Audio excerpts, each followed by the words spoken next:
Hello again. If you are here, you are in the right place tonight. Find whichever position your body already knows works best for sleep and settle into it now rather than later, because we have a long, slow evening ahead of us and no reason at all to rush toward it. Turn the light down to whatever level still lets you feel the room without quite seeing it. If there happens to be rain against your own window tonight, better still. It will match the story. We are going back to New York City, to the autumn of 1895, to a city split so cleanly in two that a single carriage ride could carry a person from one half of it to the other in under an hour, past marble staircases and gaslit ballrooms, down through fog and coal smoke into streets where an entire family lived, cooked, and slept inside two small rooms. Tonight we are going to follow that carriage. We are going to sit inside it, wrapped in a cloak lined with silk, and we are also going to step outside of it, into the cold, and stand for a while with the people the carriage came to look at. It was called, in the newspapers of the period, slumming. It sounds almost playful when you say it that way. It was not entirely playful, though it was not entirely cruel either, and untangling which parts of it were which is going to take us most of the night. You do not need to hold on to any of that yet. There will be time for all of it, slowly, in its proper order, the way a good evening unfolds rather than the way a headline does. Right now there is only the room you are in, and the quiet, and whatever this night sounds like where you are. For now, none of that matters yet. For now, only this settling in matters. Let your eyes close if they want to. Let your breathing slow to whatever pace it naturally finds when nobody is asking anything of you.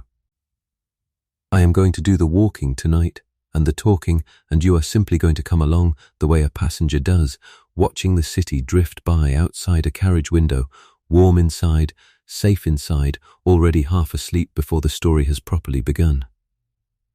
Come with me, friend. Fifth Avenue is waiting, and so is everything underneath it. Tonight we are going to follow two versions of New York through a single night in October of 1895. The night an invented but entirely plausible woman we will call Eleanor Whitfield decides, almost on a whim, to go and see how the other half of her own city actually lives. The textbooks give you dates. The films give you costumes. Neither one gives you the truth of what a slumming tour actually was. Who ran it, who profited from it, and what it looked like from both ends of the carriage window. We will begin tonight inside a Fifth Avenue mansion at the tail end of a 10-course dinner, in a room warmed by two fireplaces and a great deal of candlelight. We will follow one woman out of that warmth and down into a tenement district 4 miles south, where a widow takes in laundry for $4 a week and a night watchman calls the hour in a voice gone hoarse from 20 years of the same rounds. We will end the night further east still, among paper lanterns and tea shops, in a room built to look like something it is not, and somewhere in between all three of those places we will spend a good while simply sitting with the people who were watched rather than the people doing the watching. Because their evenings matter every bit as much as hers, and they rarely get told at all. Most retellings flatten this story into one simple shape. Rich people gawking cruelly at poor people, and leave it there. That shape is not wrong, exactly. But it leaves out the guides who built an entire small trade around staging the poverty their customers wanted to see, and it leaves out the people who were watched, who had their own reasons for allowing it, their own dignity intact underneath the performance, their own nights to get through regardless of who was standing in their doorway holding a lantern. By the time we finish tonight, I think you will see this whole strange arrangement differently. Less like a simple morality tale, and more like what it actually was. A small, temporary bridge built between two cities that otherwise never touched, and everything that bridge revealed about both sides of it. By morning, you will know what a slumming tour actually cost, in dollars, and in something harder to put a price on. You will know what happened in the rooms tourists were shown, and what almost never made it in front of them at all. You will meet a widow, a laundress, a guide, and a young woman pouring tea long after the rest of the city has gone quiet, and I think, by the time their evenings are finished, you will find it harder to picture any of them as simply background to somebody else's night out. Before we go any further, if evenings like this one suit you, if you would rather spend your night somewhere real than somewhere loud, I would ask you to take a moment and subscribe to this channel. It costs nothing, and it helps more than you might expect, mostly by letting me know there is still an audience for this kind of slow, unhurried history. If you feel like it, tell me in the comments where you are resting tonight, what the weather happens to be doing outside your own window, what hour it is wherever you are. I read every one of them, usually the next morning with my coffee, and I like knowing how far these stories travel while you sleep. Wherever you are tonight, I am glad you found your way here. Now, let us go back. It is the 9th of October 1895, and on 5th Avenue, above 54th Street, the gas is already lit in windows 3 stories tall, because down here the night is only just beginning. The mansions along this stretch of avenue are built of pale limestone and grey granite, quarried and shipped and carved into shapes that borrow shamelessly from French chateaux and Italian palazzos, because the men who built them made their money too recently to trust that American stone alone could say what they wanted said. Mansard roofs rise into the dark sky at sharp angles, slate tiles catching what little moonlight makes it through the low autumn cloud. Wrought iron fences, taller than a grown man, separate the front steps from the avenue itself, and behind those fences, footmen in dark livery stand at attention beside carriage doors that have been opening and closing all evening, delivering guest after guest in silk and broadcloth to one dinner party or another. A few of these houses have begun installing the new electric bulbs, small and steady and strange after a lifetime of gaslight, and where they burn, the light spilling from the windows has a colder, whiter quality that makes the older houses beside them look faintly antique already, though most of them are not yet 20 years old. Somewhere a church clock strikes 11, the sound arriving a beat late through the damp air, and is answered a moment later by a second, more distant bell keeping its own slightly different time. The way clocks across this city rarely quite agree with one another even now. Decades after the railroads first insisted on standardizing the hour for their own convenience. The street itself smells of coal smoke and wet stone and, faintly, of the horses standing patiently in their traces, blanketed against the October chill while their owners finish their meals inside. Carriage wheels click over cobblestones freshly slicked with a light rain that started an hour ago and shows no sign of stopping. Somewhere down toward Delmonico's, an orchestra is packing away its instruments after a private engagement, and the sound of a single cello case snapping shut carries oddly far in the wet air. Up and down the avenue, similar scenes are playing out behind similar limestone facades. A dozen other dinner parties are reaching their own quiet conclusions at this same hour. A dozen other strings of carriages queued along the curb, a dozen other butlers standing in a dozen other front halls counting departing guests by name. 2 blocks over, on Madison, a much younger set has taken to a new amusement this season, a mechanical piano that plays itself, and laughter drifts faintly from an open window despite the cold. Further downtown, past Union Square, the theatre district is only now letting out its own crowds, actors still in grease paint slipping out stage doors into the rain, and somewhere beyond that, electric arc lights burn along a stretch of Broadway bright enough that the newspapers have taken to calling it the Great White Way. A small preview of the kind of nighttime New York this avenue will eventually become, though nobody standing here tonight quite believes it yet. This is the New York that most people picture when they picture 1895 at all.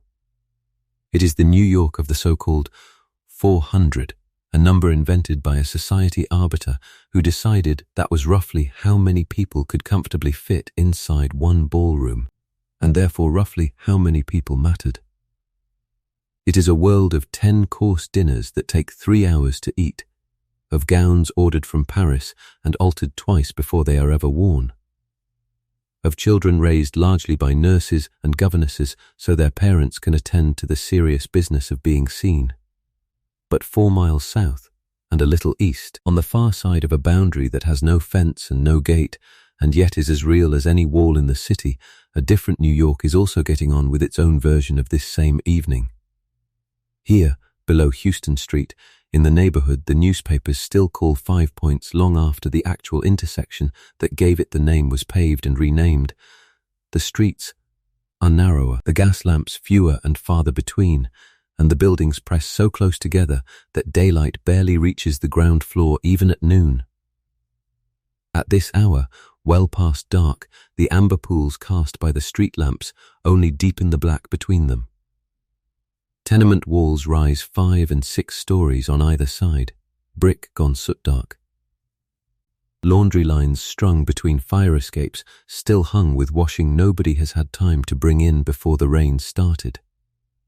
The air here carries a different set of smells entirely. Coal smoke again, yes, but under it, cabbage water and privy and the particular closeness of too many bodies living too near one another with too little ventilation between them. Somewhere a baby is crying, has perhaps been crying for a while, in that thin, exhausted way infants cry when the person meant to comfort them is also exhausted past the point of comforting. The intersection that gave this neighborhood its name, where Anthony, Orange and Cross Streets once crossed to form 5 ragged corners, was paved over and renamed years ago, an attempt by the city to erase a reputation simply by erasing an address. It did not work particularly well.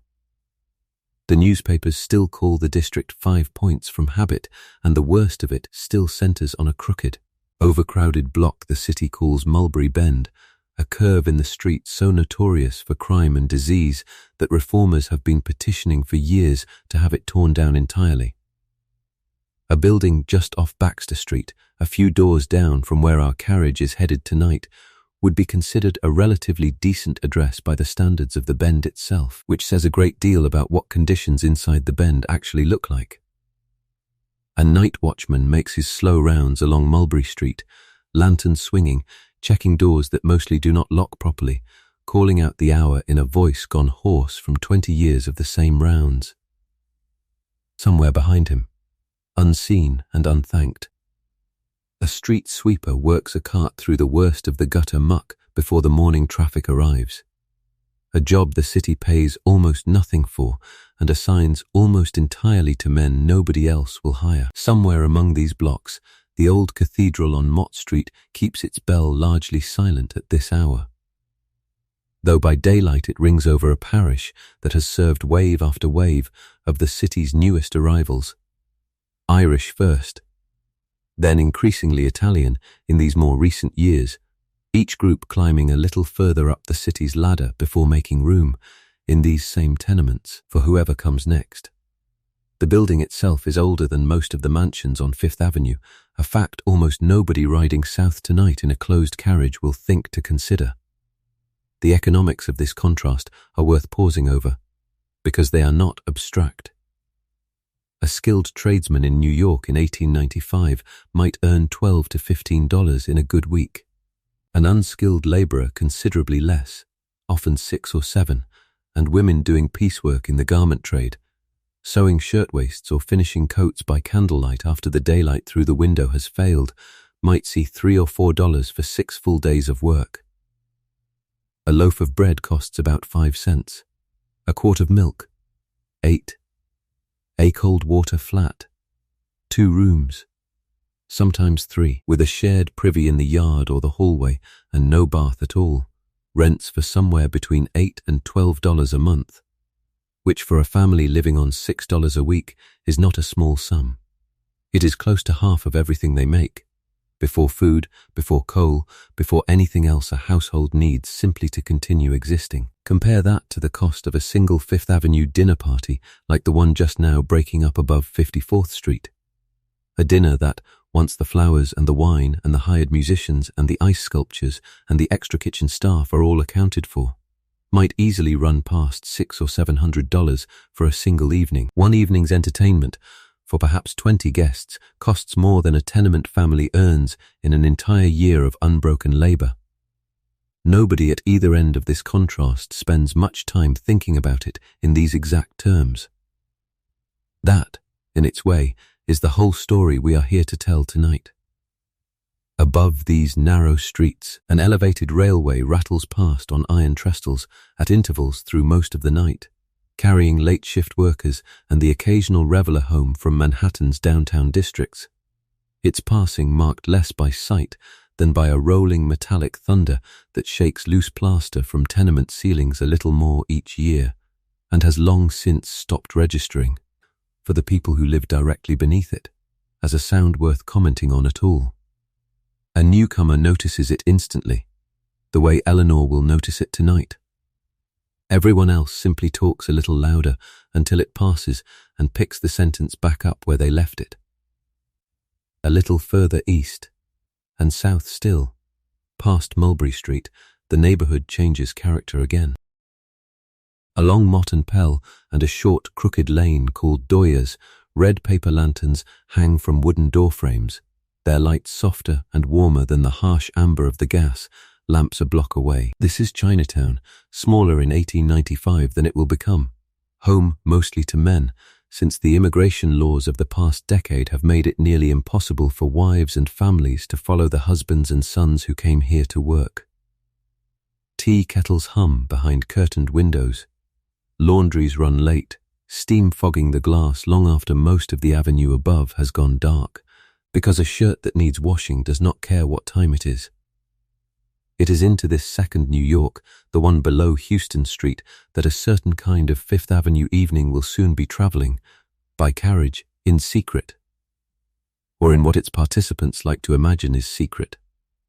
Though half the city already knows the trade exists, and most of the guides who run it advertise almost openly.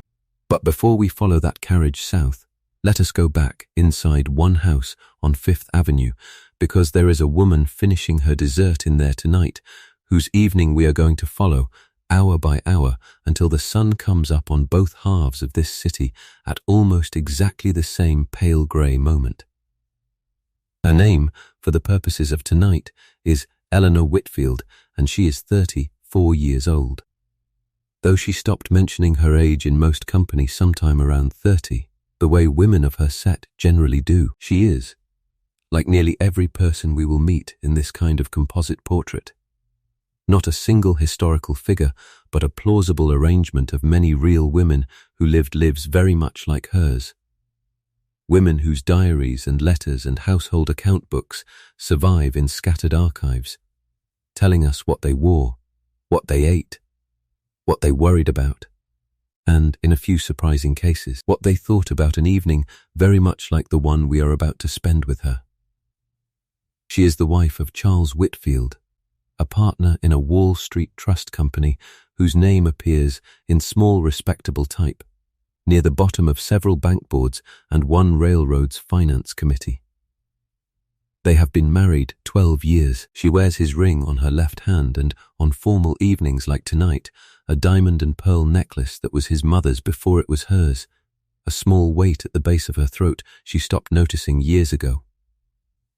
Eleanor herself did not begin life on Fifth Avenue.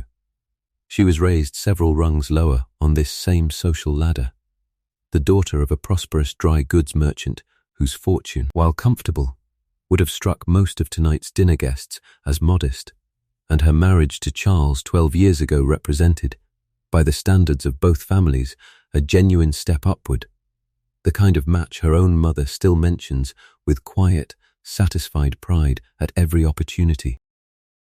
Eleanor rarely thinks about this fact directly, but it sits underneath a great deal of how carefully she manages her household, her calls, her committees, a residual awareness that her place in this world was earned through marriage rather than simply inherited, and must therefore, in some unspoken way, continue to be earned. Charles himself is a careful, somewhat humorless man of 41, devoted to his ledgers and his railroad committee, and, in his own reserved way, to his wife, though affection between them has settled long ago into something closer to companionable habit than the ardour of their first married years. He is, at this hour, still downstairs with the other gentlemen, discussing rail freight rates over cigars, entirely unaware that his wife is about to spend the coming hours somewhere he would never sanction.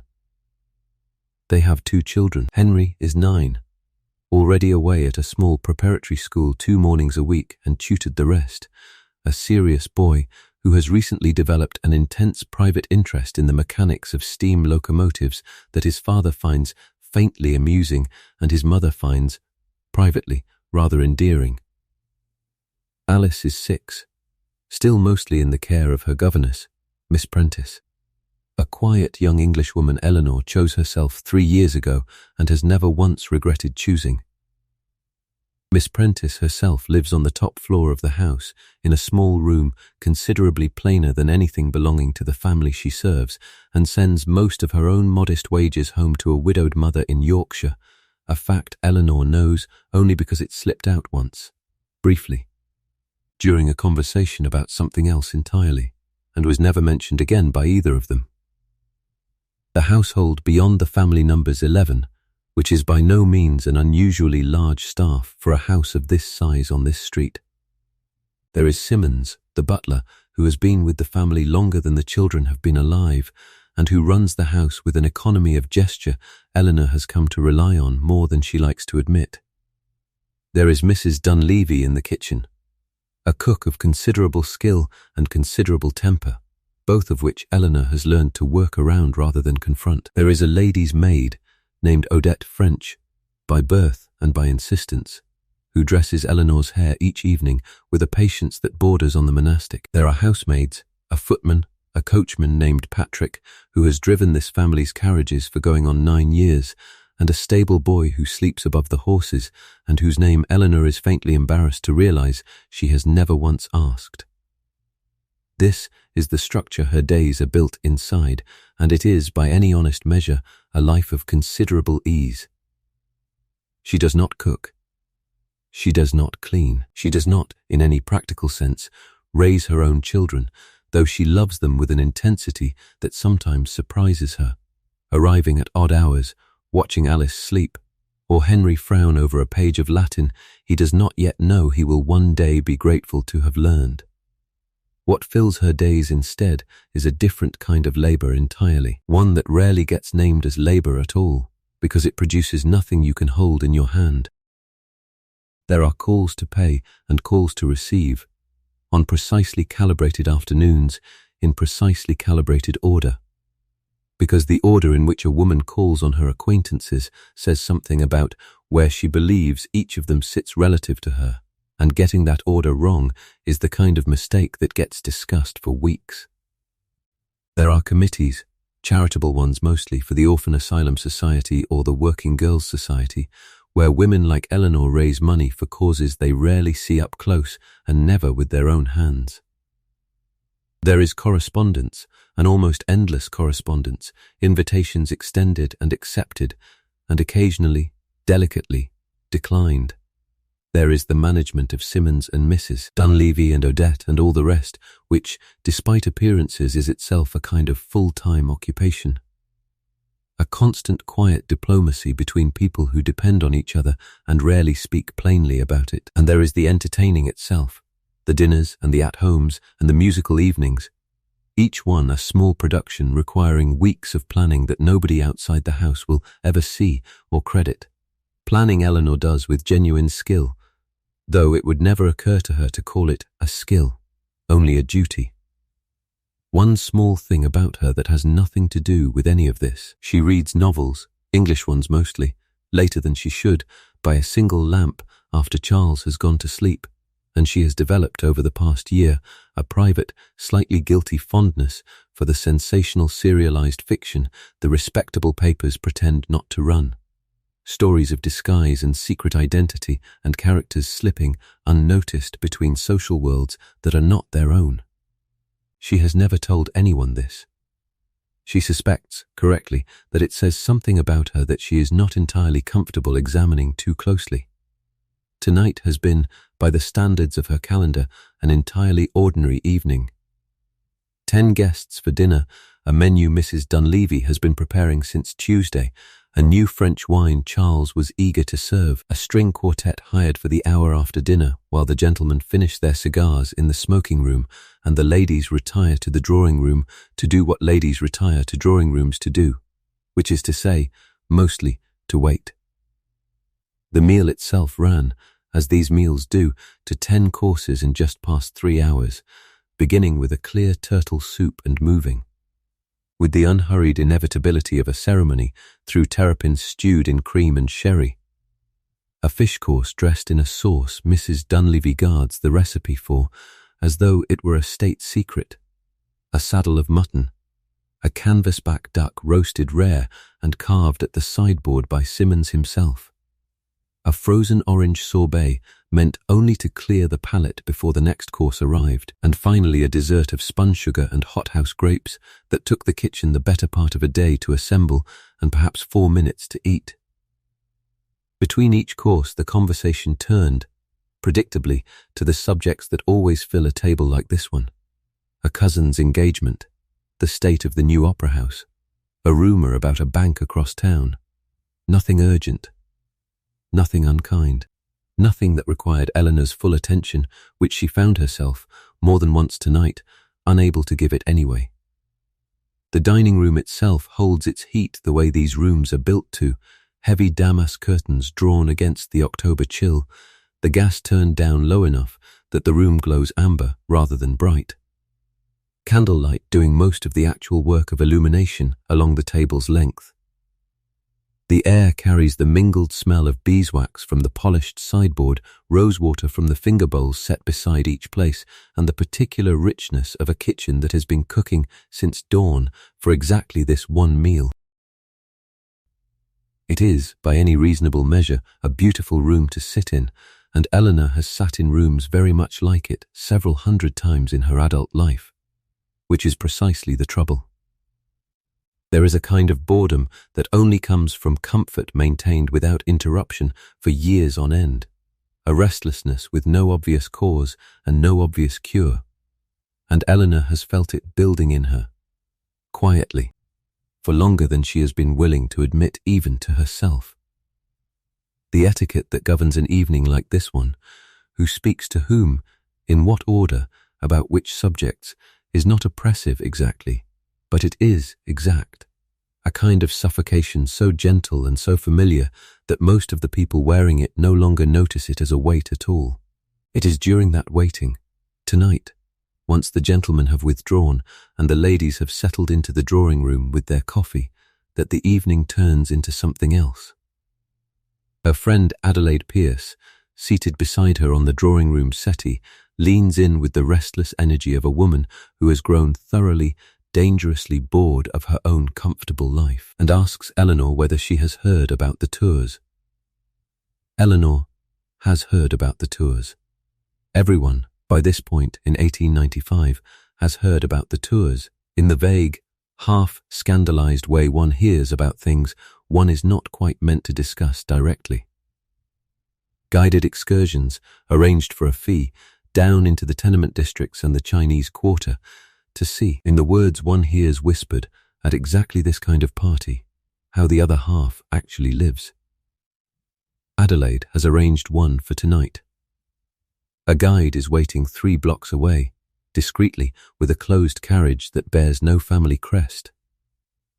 Adelaide has done this before, twice, and swears it is the most alive she has felt in a year of otherwise identical evenings. Eleanor should say no. She knows, even as Adelaide describes it, precisely how Charles would react if he learned of it. Precisely what her own mother would say about the propriety of 2 respectable married women slipping out after midnight without their husbands to look at strangers' poverty as though it were a form of theatre. She says yes anyway.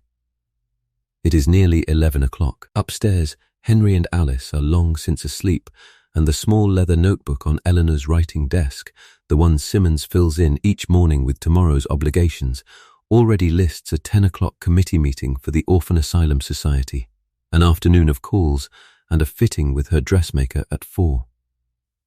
None of it yet accounts for the hours between midnight and dawn. Those hours, for once, belong to no schedule at all. She goes upstairs to change. Odette is waiting in the bedroom, unsurprised, because Adelaide's own maid has already sent word ahead through the servant's grapevine that moves faster than any telephone line the avenue has yet installed.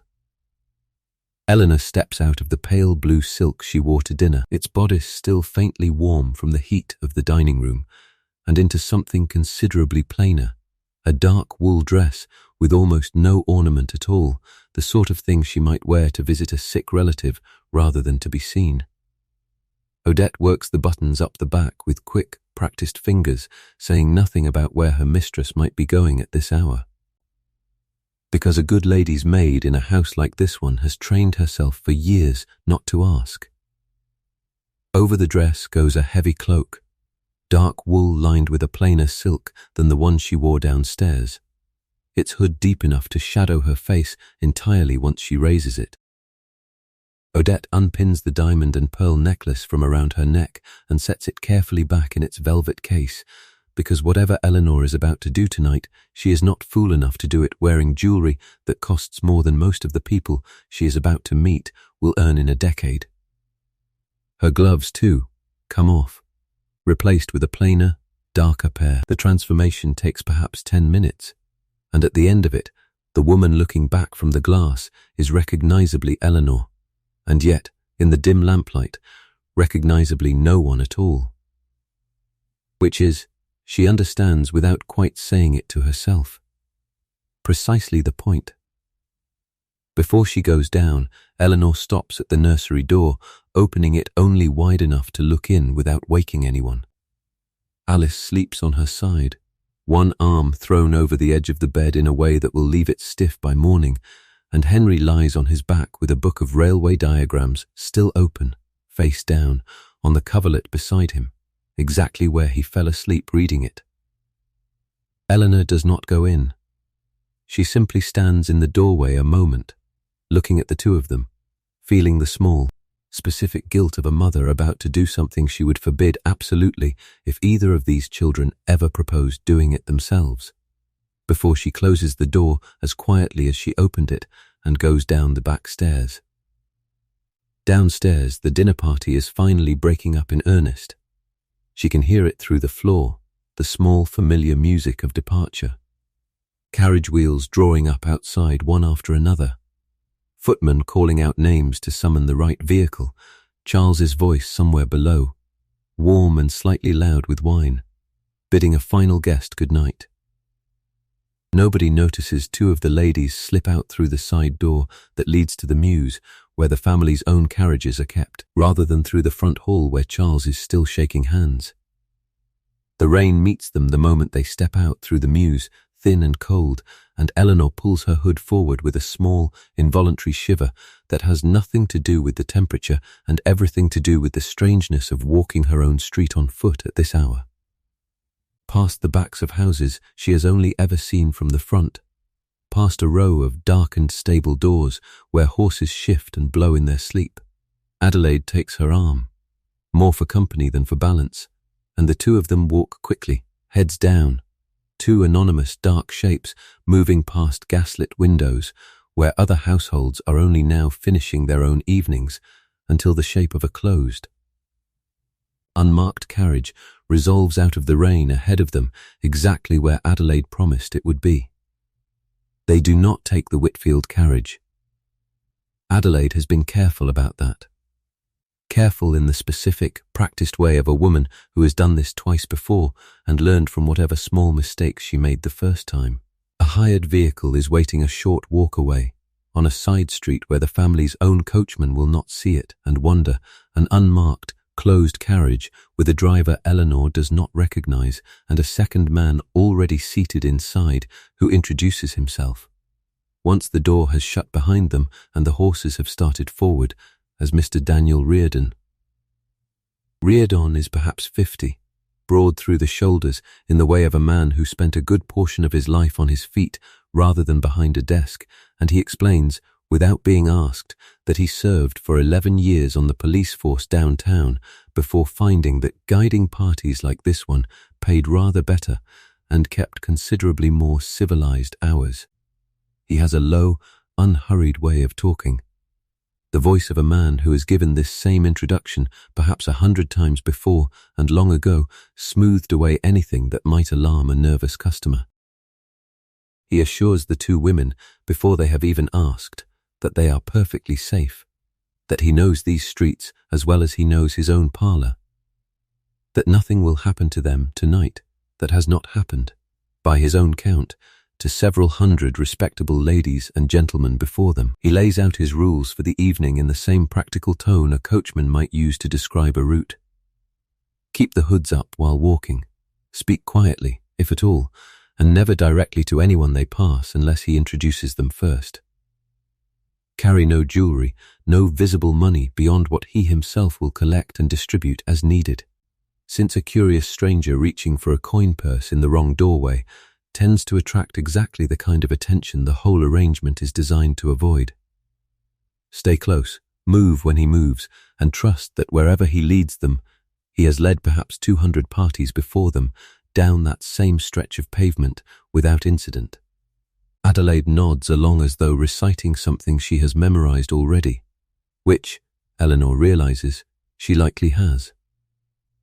In the quiet after Reardon finishes his instructions, Adelaide leans her head back against the carriage seat and admits, in a voice pitched low enough that it seems meant more for herself than for Eleanor, that her own husband has not asked her a single question about her days in longer than she can remember, and that somewhere in the last year she stopped minding that and started, instead, simply looking for something of her own to fill the silence he leaves behind him. It is not an unhappy marriage, she is careful to say. It is only a quiet one. The kind of quiet a house settles into once two people have run out of anything new to tell each other, and this, whatever this turns out to be tonight, is at least new. Eleanor does not answer with anything so direct, because she is not yet sure herself what has brought her along tonight. Whether it is Adelaide's restlessness catching hold of her the way a yawn catches hold of a room, or something closer to the private curiosity she indulges in her lamp-lit novels, or simply the plain fact that nobody has told her no. She suspects, though she would not yet say this aloud either, that it is some combination of all three, and that whichever of them turns out to matter most by morning, she will not fully understand until she is home again with the night behind her. This is worth pausing on for a moment, because it corrects something most people assume about this whole strange trade without ever quite examining the assumption. The popular image of slumming, then and now, is one of genuine risk, of daring women venturing recklessly into danger for a thrill. The reality Eleanor is riding into tonight is closer to the opposite. It is a business, and like most businesses that survive more than a season, it has been made as safe and as predictable as its operators can make it. Reardon has his regular route.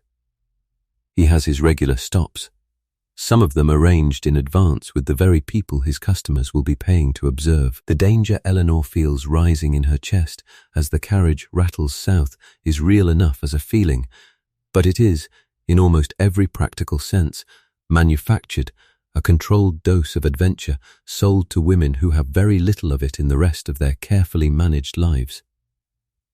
The carriage rolls south down Fifth Avenue and angles east, and the houses grow shorter and plainer, and the gas lamps grow farther apart, and the smell through the small gap in the window changes by degrees from beeswax and rain to coal smoke and river damp, and the wheels find the older, rougher cobblestones of the lower streets, and the whole carriage begins to rock in a way it did not rock further up the avenue, a slow, steady, side-to-side motion that neither woman comments on, both of them simply letting their bodies move with it. Patrick, their own coachman, drives smoothly over well-kept paving. This driver, over streets patched a dozen different times by a dozen different city contracts, does not, and the horses' hooves ring differently on this older stone, a sharper, wetter sound, each footfall distinct where uptown they had blurred into a single continuous rhythm. Inside the carriage itself, the small space has taken on its own character over the course of the ride. The leather seats cooling steadily, the little brass lamp swinging gently on its hook with every turn, throwing a moving oval of light across Adelaide's gloved hands where they rest folded in her lap. A folded lap robe, provided by Reardon and smelling faintly of tobacco and horse, sits mostly unused between them. Since neither woman wants to be the first to admit she has grown cold, Eleanor keeps her own hands tucked inside her cloak instead, watching her breath fog faintly against the window glass each time she leans close enough to look out. They pass Washington Square, its fountain dark and still for the season, the grand houses along its north side nearly as fine as anything on Fifth Avenue itself. Though already, Reardon mentions, considered a touch unfashionable by the newest money further uptown. Below the square, the Bowery opens out wide and bright, gas lamps and the newer electric arcs both burning at once, saloons and dance halls and a shooting gallery still doing business at this hour. A strip of the city, loud and lit, and entirely unlike either Fifth Avenue's hush or the quiet the carriage is about to descend into. Reardon does not stop here. This street is not the point of tonight's excursion. Only a corridor to something quieter and, in his estimation, considerably more interesting to his customers than a Bowery already familiar to half the city from 100 newspaper stories. Eleanor watches the city change through the small window and does not say much, because there is a certain kind of attention that takes over in moments like this when you are seeing something for the first time that you have only ever heard about second-hand. Adelaide, beside her, seems entirely at ease, already pointing out landmarks from her previous trips in a low voice, the corner where they stopped last time, the alley Reardon showed her before, and Eleanor finds herself half listening and half simply watching the temperature of the evening drop, both literally, as the carriage's small stove cools without anyone attending to it, and in some less definable way she cannot yet name. She thinks, briefly and a little absurdly, of the sensational novels she reads alone by lamplight, of heroines who slip between one world and another, disguised in someone else's clothes, and she wonders whether this is what those authors were actually reaching for all along. Not adventure exactly, but this specific disorienting sense of being unmoored from the version of yourself everyone at home believes they know. She does not share the thought with Adelaide. Some thoughts, she has learned, survive better if you let them stay half-formed a while longer before you try to say them aloud to anyone at all. It is nearly 11:30 when Reardon leans forward and tells them in the same unhurried voice that they are crossing Houston Street now, and that everything on the other side of it belongs to a different city than the one they left an hour ago. A slumming tour like this one cost, in 1895, somewhere between $3 and $10 for an evening, depending on the guide, the season, and how many stops the party wanted made. Reardon, being a former officer with a reputation to trade on, sits toward the higher end of that range, and Adelaide has arranged tonight's outing for $8, split between the two women. The numbers are worth pausing over, because on their own they mean very little. $8 is, after all, less than either woman would spend on gloves in an ordinary week. Set against the other economy moving through this same city tonight, though, the number changes shape entirely.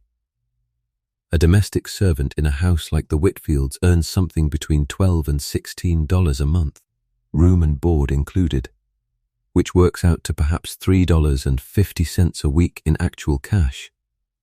A laundress in the tenement district Eleanor's carriage is about to enter might see $4 for 6 days of work that leaves her hands raw and her back permanently bent forward at the shoulders. The single evening's amusement Eleanor and Adelaide are paying for tonight, an amusement that will occupy perhaps 3 hours of their time, costs more than either of those women earns in an entire week of theirs. This is not a coincidence of arithmetic. It is close to the whole structure of the evening, laid bare in dollars and cents. The women in the carriage can afford to treat poverty as an entertainment precisely because the distance between their income and everyone else's has grown wide enough to make 3 hours of somebody else's hardship feel, to them, like a reasonably priced evening out. There is more to understand here about where that distance actually comes from, because it did not arrive by accident. The dress Eleanor wore at dinner tonight, ordered from a house in Paris and altered twice by her own dressmaker before it fit precisely as intended. cost something in the neighborhood of $400, more than a full year's rent for the two-room tenement flat her carriage is now approaching. The 11 servants who run her household between them draw perhaps $2,000 a year in combined wages, a considerable sum, and yet still a fraction of what the Whitfield household spends annually on coal, on wine, on the upkeep of horses that exist mainly to be admired standing still. None of this makes Charles Whitfield a villain in any simple sense. It makes him a man operating, without much reflection, inside a system that was built deliberately and over decades to reward capital over labor at every possible turn, a system whose logic he did not invent and rarely has cause to examine. Down in the tenements, the same system runs in the opposite direction with equally deliberate design. Landlords, many of whom have never once set foot inside the buildings they own, purchase narrow lots and construct what the trade calls dumbbell tenements. Buildings pinched inward at the center to satisfy the letter of an 1879 housing law requiring an air shaft between structures while packing in as many rentable rooms as the lot will legally bear. Light barely reaches the air shaft's bottom. Air barely moves through it at all. A family paying $10 a month for 2 of these rooms is in effect subsidizing a return on investment calculated with the same cold precision Charles Whitfield's own bank applies to a railroad bond, only here the collateral is a child's lung capacity rather than a stretch of track. Charles's own trust company sits several layers removed from any single tenement, but the money flowing through it is not so distant from this district as he might assume. Trust companies of exactly this kind finance the very real estate syndicates that purchase blocks like the one Eleanor is passing tonight, bundling dozens of small mortgages into instruments respectable investors are pleased to hold, never once required to set foot inside the buildings backing their return. $1 invested in one of Charles's own funds might easily trace, through 2 or 3 intermediate hands, straight back to the rent a family like the one in that lamplit window upstairs pays every month without fail. Nobody along that chain is doing anything the law would call wrong. That is, in its own way, the more unsettling part of the story. Once a month, a rent collector employed by an agent who has never met the actual owner of the building makes his own rounds through these same halls. And families who cannot produce the full amount on the appointed day-face eviction with very little ceremony and less sympathy, their few belongings set out on the sidewalk for the neighborhood to see. It is a system built almost entirely out of intermediaries, an owner who never visits, an agent who never explains, a collector who simply collects, so that no single person in the chain ever has to sit across a table from a family and decide, in person, to put them out into the cold. The distance Eleanor's own life is built on has an exact mirror image down here. A distance built not from wealth, but from the sheer number of hands a decision passes through before it lands on someone who has no power to argue with it. Back on Fifth Avenue, the numbers behind Eleanor's own comfort break down with a similar plainness once anyone bothers to add them up. Simmons draws perhaps $400 a year, a butler's wage reflecting his seniority and his standing above the rest of the staff. Mrs. Dunleavy earns closer to $300, Odette somewhat less, the housemaids and the footman less still, Patrick the coachman something in between, and the stable boy barely more than his room and board are worth. Add the coal that keeps 11 fireplaces burning through a New York winter, the gas and, in a few rooms now, the new electric current, the feed for the horses, the wine cellar Charles restocks twice a year from a merchant on Pearl Street, and the household's total yearly cost of simply existing runs to several $1,000s before anyone has hosted a single dinner party.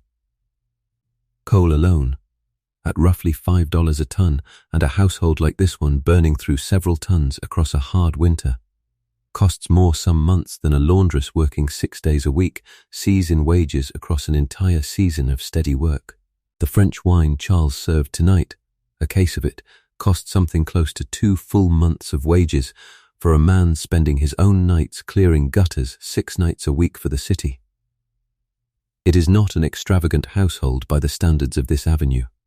It is, by the standards of nearly everywhere else in the city, a fortune spent quietly, continuously, and almost entirely without anyone inside it thinking of it as spending at all. And there is a third economy moving through tonight's story that deserves mention now, before we go any further, because we will meet it properly before the night is through. Reardon's trade depends on a small circle of people willing to be looked at, or to perform being looked at, in exchange for money that, however modest, still matters considerably more to them than it does to the women paying it. A tenement resident willing to let a guide bring strangers past an open door might receive a few coins for the trouble. A man willing to lie convincingly on a mat in a room dressed up to resemble an opium den, holding an unlit pipe for an audience that wants very much to believe what it is seeing, might earn $1 or $2 for an evening's acting, more than he would make in an honest day's labour at half the trades open to him. Nobody in this arrangement is being deceived about the money. Everybody involved understands, at some level, exactly what is being bought and exactly what is being sold. What nobody quite says aloud is that the entire transaction only exists because one side of it has so much surplus wealth that watching poverty has become, for them, a form of recreation, and the other side has so little that performing it has become, for them, a form of income. Reardon himself keeps most of tonight's $8.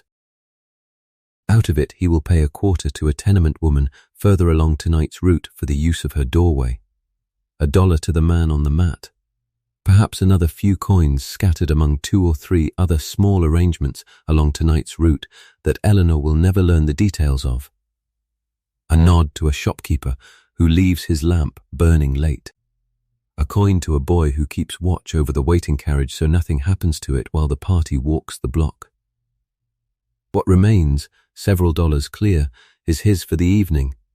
Better money by far than his old salary as a patrolman, and considerably safer money than most of what this district has to offer a man with his set of skills. Nobody forces him into this trade. He chose it, the way a person chooses the best paying work available to them, and it is worth remembering, as we go, that this describes nearly everyone in tonight's story, Reardon included, choosing among a narrow set of options rather than freely inventing a life from nothing. For Eleanor, riding south in the dark with these thoughts only half formed in her mind, none of this arithmetic is quite conscious yet. She knows, in the general way anyone of her class and education knows, that the city contains great want alongside great plenty. She has given money to the Orphan Asylum Society.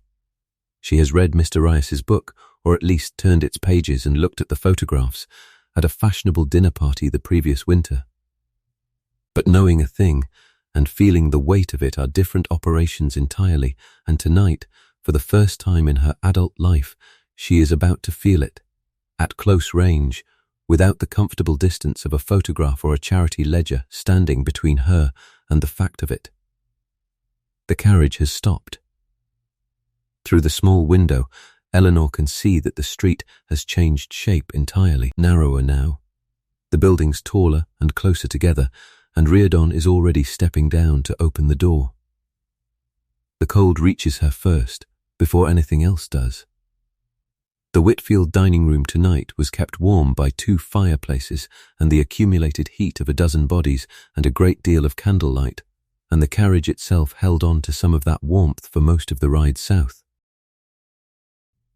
Stepping down onto the cobblestones of Baxter Street, Eleanor feels the October night for the first time as it actually is, damp and sharp and considerably colder than it seemed from behind glass.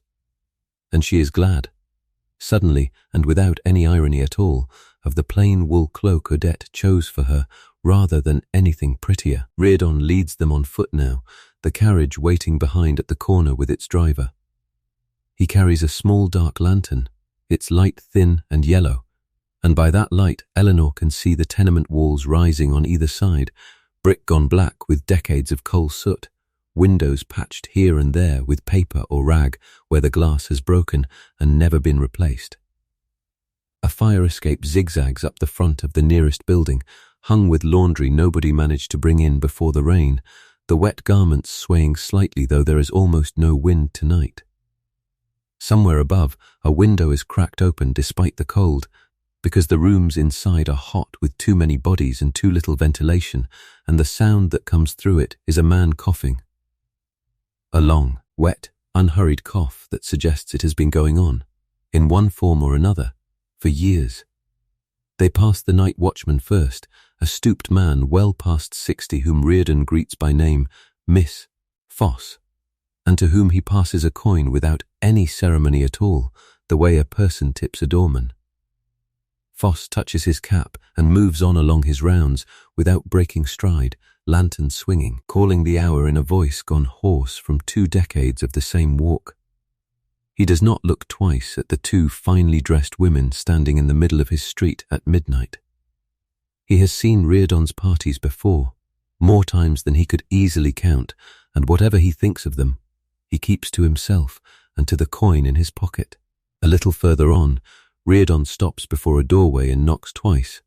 A specific pattern Eleanor suspects is not accidental. The door opens onto a narrow stairwell leading down, not up, into a basement flat below street level, and the smell that rises to meet them is damp plaster and boiled cabbage, and underneath it the particular mineral smell of a room that floods whenever it rains hard enough, which in this cellar is often. A woman appears at the top of the stairs, wiping her hands on her apron, and Reardon addresses her as Mrs. Doyle, with the easy familiarity of a man who has stood on this same step perhaps a dozen times before.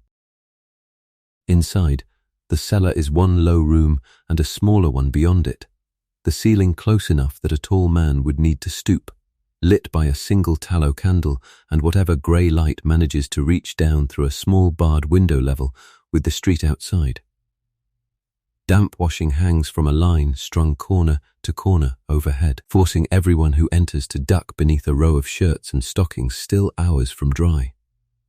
The washtub itself sits near the small coal stove that provides the room's only heat, steam rising off it in a way that fogs the room's one small mirror and beads on the cold stone walls before running down them in thin, dark streaks. Bridget Doyle is a widow, Irish-born, perhaps 40, though the years show on her harder than they would on a woman of Eleanor's own class, her hands red and cracked from a trade of taking in other people's laundry 6 days a week for $4, when the work is steady, which it is not always. She lost her husband 3 years ago to a fall on the docks, and she has 4 children still living with her in these 2 damp rooms, the eldest a girl of 13 who works alongside her mother over the washtubs before and after whatever schooling the 2 of them can manage to fit around it. Reardon has an arrangement with Mrs. Doyle, quietly understood between them and never discussed in front of the visitors. 25 cents each time he brings a party past her door, which she allows because 25 cents is 25 cents, and because Reardon, whatever else he is, has never once brought her trouble along with his customers. She does not perform anything for them. This is worth noting carefully because it corrects an assumption that will matter a great deal more before the night is through. Mrs. Doyle does not pretend to be poorer than she is, does not arrange her children for effect, does not say anything at all beyond a polite, tired greeting before returning to the washtub steaming faintly in the corner, where she has clearly been working since well before these 2 fashionable strangers arrived, and will likely be working well after they leave. What Eleanor and Adelaide are looking at, standing at the bottom of that narrow stairwell in their dark cloaks, is not a display arranged for their benefit. It is simply a woman's actual evening, continuing exactly as it would have continued had no carriage ever crossed Houston Street tonight at all. And there is something in that plainness, that utter absence of performance, that unsettles Eleanor considerably more than any staged spectacle could have. She notices the girl of 13 glance up once, briefly, taking in the 2 visitors' cloaks and gloves with an expression Eleanor cannot quite read, not resentment exactly, and not curiosity exactly either. something closer to a weary, practiced neutrality. The look of someone who has learned that being looked at by people like Eleanor changes nothing whatsoever about the work still waiting in. The tub. Adelaide, beside her, murmurs something about how remarkable it all is, how she had read about conditions like these but never quite believed them, and Reardon nods along in the manner of a man agreeing with a customer whose satisfaction he depends on. Eleanor says nothing. She is thinking, though she would find it difficult to put precisely into words, about the cost of tonight's dinner party sitting somewhere in the neighborhood of $600 or $700, and about the 25 cents just now passed discreetly into Mrs. Doyle's reddened hand, and about the strange arithmetic that makes both of those numbers feel, from where she is standing, entirely unremarkable. One of the younger Doyle boys, no more than 5, appears briefly in the doorway behind his sister, drawn by the sound of unfamiliar voices, and studies the two visitors with the frank, unguarded curiosity only a small child still has left in him. He says nothing. His sister draws him back inside by the shoulder before he can, murmuring something in a low voice that Eleanor cannot quite catch but understands well enough anyway. A version of the same instruction every mother in every class of this city gives a child at some point. Do not stare, do not embarrass us, let the strangers finish their business and go. They climb back up into the street. The rain has thickened slightly, and it drums a soft, steady pattern against the brim of Reardon's hat as he leads them further along Baxter Street before turning east, past a corner where 3 boys, none of them older than 10, sit huddled together beneath an awning despite the hour, awake because the rooms they share with their families are too hot, too crowded, or too loud with their fathers' voices to make sleep worth attempting yet. Past a shuttered pushcart, its owner already gone home for the night, wheels resting in a puddle that reflects the nearest gas lamp in a long, wavering amber line. Past a saloon on the corner, its windows fogged with heat and noise. A fiddle playing something quick and slightly out of tune, men's voices raised in the easy good humor of Saturday night, though tonight is in fact a Wednesday, a fact that seems to matter to nobody inside. A little further on, they pass a bakery already lit from within, its ovens fired since well before midnight, so that the morning's bread will be ready by 5. The smell of yeast and coal heat drifting out through a half-open door into the wet street. A young apprentice, no older than 14, carries a tray of dough past the window, sleeves rolled despite the cold, sweat visible even at this distance and this hour. He does not look out at the street. He has, presumably, seen a great many closed carriages and curious visitors pass this same window before, and none of them have ever once come inside to buy anything at this hour, so there is little reason to look. The street sweeper Eleanor noticed earlier from a distance turns out, up close, to be an older Italian man named Salvatore, whom Reardon greets with the same easy familiarity he showed Mr. Foss, and who pauses his cart just long enough to nod at the 2 visitors before returning to the gutter, working his broom in long, patient strokes to clear a night's accumulation of mud and refuse before the morning's foot traffic arrives.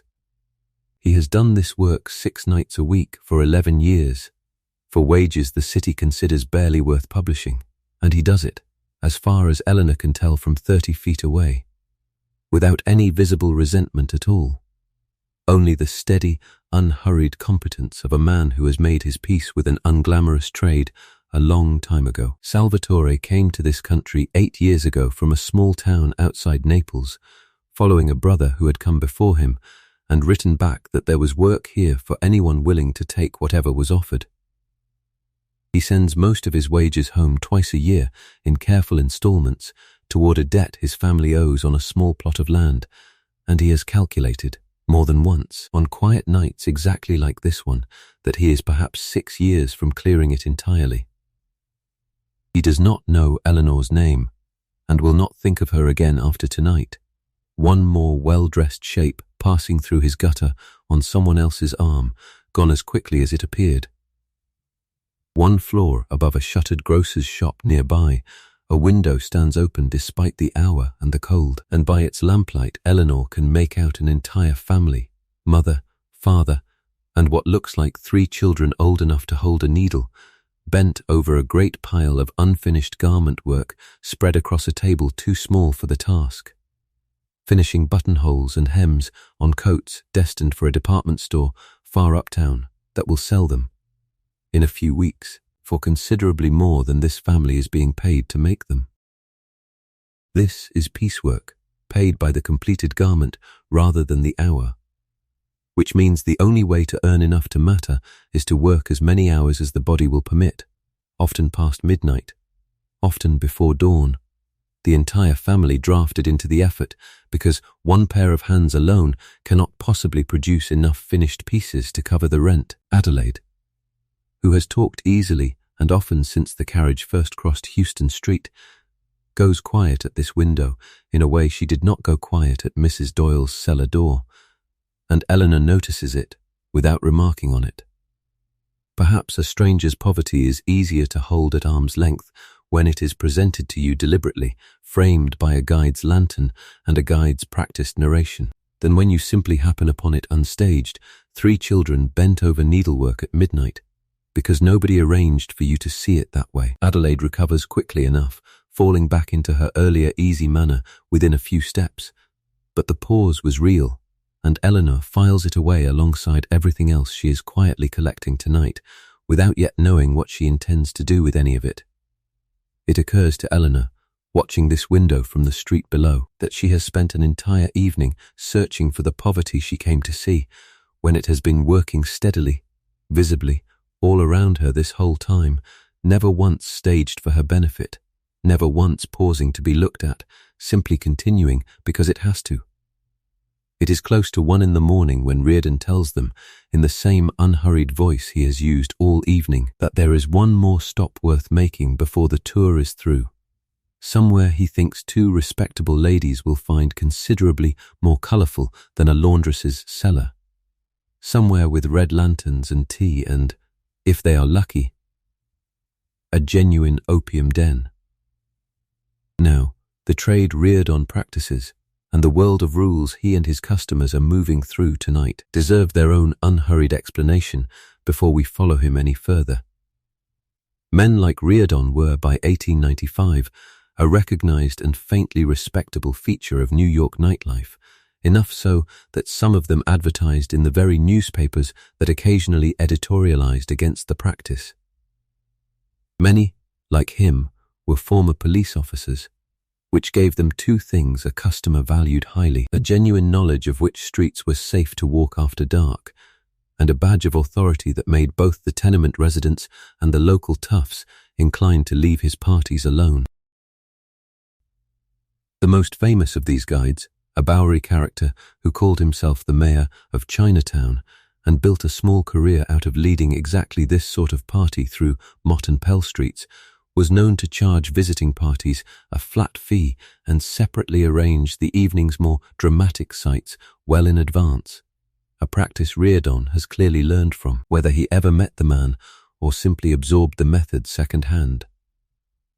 It was, by any reasonable definition, a business like any other, built on repeat customers, word of mouth among the right hostesses, and a product carefully tailored to what those customers wanted to feel rather than to what was strictly, literally true. A trade like this survives only with a certain amount of official looking away, and this city has, for decades, been unusually skilled at looking away from whatever pays. The political machine that runs most of this district's precinct politics has long since learned to treat vice as a resource to be managed rather than a crime to be stopped, collecting its own quiet share from saloons, gambling rooms, and the informal arrangements that keep a trade like Reardon's running smoothly. A guide bringing paying customers through Chinatown at midnight rarely finds himself troubled by the police, not because the practice is strictly legal, but because nobody with the standing to stop it has much reason to bother. Reform will eventually push hard against exactly this kind of tolerance, and Mr. Roosevelt's own midnight walks are part of that push, but tonight the old arrangement still holds. Comfortable and unexamined, the way most arrangements do, until somebody finally decides to examine them. What made that product possible in the first place was a set of health and housing conditions that were not incidental to this story, but central to it. The block Eleanor and Adelaide have just walked through sits within a district that a health department survey conducted a few years earlier found to be more densely populated, family for family, room for room, than the most crowded neighbourhoods of London or Bombay, a fact Mr. Rees's own book made a point of putting in front of readers who preferred not to think about it. Tuberculosis moves through buildings like Mrs. Doyle's with a steadiness that public health officers have taken to calling, grimly, the tenant's disease, spread by air that has nowhere to go and lungs that never quite recover between one damp winter and the next. A child born in this district in 1895 has a considerably harder set of odds ahead of it than a child born above 54th Street, and everyone involved. Landlords, health inspectors, guides and tourists alike understands this at some level even when nobody says it plainly. There is schooling too, or the thin version of it available here. A child in this district who attends class at all is likely doing so in a public school built for far fewer students than it holds, sitting 3 to a desk meant for 2, taught by an overworked instructor with little time to notice which of her pupils have not eaten breakfast. Many children leave earlier than the law technically allows, working papers obtained through small deceptions about their age, because a family's monthly arithmetic rarely balances without every set of hands old enough to hold a needle or push a broom contributing something toward the rent. Eleanor's own children study Latin and mathematics with private tutors in a quiet, well-heated schoolroom on the 3rd floor of her own house. The distance between that schoolroom and the one a few blocks from where she is standing tonight is, in its own way, as wide as the distance between her dinner table and Mrs. Doyle's washtub. The Croton water system that supplies this whole city reaches these buildings too, technically. But the pressure rarely climbs high enough to serve anything above the 2nd floor with any reliability, which means families on the upper stories carry their water up by hand, bucket by bucket, several times a day, an unglamorous labour that never once appears in anyone's account of a slumming tour because there is nothing dramatic to look at in a woman climbing stairs with a full pail. Infant mortality in a district like this one runs to something close to 1 child in 5 before the age of 2, a figure so far removed from what a family on 5th Avenue would consider ordinary that Eleanor, were she to hear it spoken aloud tonight, would likely assume it had been exaggerated for effect. It has not been. Doctors who work these blocks will tell you, plainly and without much drama, that rickets, cholera infantum, and a dozen diseases considered nearly eradicated further uptown remain a routine feature of childhood down here. Not because the medicine to prevent them does not exist, but because clean water, sufficient food, and breathable air are themselves a kind of medicine this district has never been permitted enough of. The old cathedral on Mott Street we mentioned earlier runs its own quiet relief effort alongside its Sunday services, a modest fund for widows and the sick that depends almost entirely on the small weekly offerings of a parish that has very little to spare in the first place. Poor families giving what they can to help families slightly poorer still.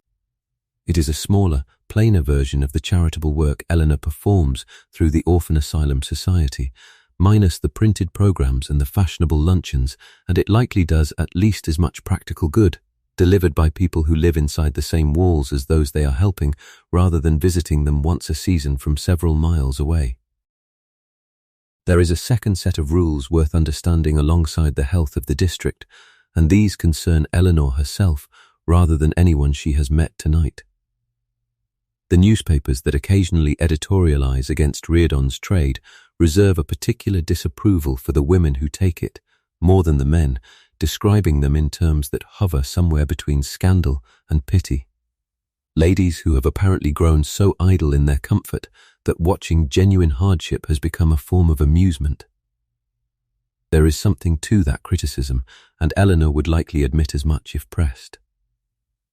But the same code that permits a man of Charles's standing to visit a private club a racetrack, or considerably rougher entertainment without a second thought, offers his wife almost nothing comparable. No institution built for her own restlessness. No accepted outlet for whatever private curiosity or private boredom accumulates across a decade of correctly managed afternoons. A tour like tonight's exists, in part, precisely because the women taking it have so few other doors available to them. There is more to understand here about the women making this journey tonight too, because Eleanor and Adelaide are not unusual in wanting to make it. Slumming had become, by the middle of the decade, something of a fashionable minor scandal among women of their set, discussed in low voices at exactly the kind of dinner party the two of them left behind them an hour ago. And the newspapers had taken to writing about it with a tone of theatrical disapproval that likely did more to advertise the practice than discourage it. A respectable married woman venturing into the tenements after midnight without her husband sat right at the edge of what her social code permitted, daring enough to feel like an adventure, contained enough, with a guide like Reardon managing every step, that it rarely cost a woman her standing the following morning. It is worth setting this trade beside another kind of visitor these same streets receive, because the contrast matters. A few blocks from where Eleanor is standing tonight, on Rivington Street, a settlement house has been operating since the end of the previous decade, staffed by young college-educated women who have chosen, not for one evening, but for months or years at a stretch, to live inside this district and work directly with its families, teaching English classes, running clinics for infants, agitating quietly and sometimes not so quietly for better housing laws. These women, too, cross the same boundary at Houston Street that Eleanor's carriage crossed tonight. They ask, in a sense, the same question Eleanor is beginning to ask herself in the back of that basement stairwell, how the other half actually lives. But they ask it as a beginning, rather than as an evening's diversion, and the difference between those two motives, arriving at the same tenement door for entirely different reasons, is one of the quieter, more uncomfortable truths sitting underneath tonight's whole excursion. Eleanor does not know, standing where she is standing right now, that this second kind of crossing exists at all. She knows only her own version of tonight, the cold, the lantern light, Mrs. Doyle's reddened hands, the coin passed so casually into them. Whatever she makes of all this will have to wait, because Reardon is already moving again, leading them east toward Mott Street, toward the sound of a tea kettle somewhere ahead and the first faint red glow of a paper lantern hung low over a wooden doorway. Mott Street feels different from the moment they turn onto it, the change announced first by smell rather than sight. Jasmine tea and hot oil replacing the cabbage and coal smoke of the last several blocks. Paper lanterns hang at intervals along the shop fronts, painted red. Their light softer and warmer than gas, throwing long amber shapes across wet paving stones that here have been swept more carefully than the streets behind them. Reardon leads the two women down Doyers Street, a short, sharply bent lane the police themselves have taken to calling the Bloody Angle for reasons he explains with evident relish, a name earned by more than one ambush carried out where the street turns blind, though tonight it holds nothing more dangerous than the sound of their own footsteps and a cat picking its way along a windowsill above them. Chinatown in 1895 is still small, no more than a few thousand residents pressed into a handful of streets, and overwhelmingly male, a fact that traces back directly to immigration laws passed over the previous decade that made it nearly impossible for wives and daughters to join husbands and fathers already settled here.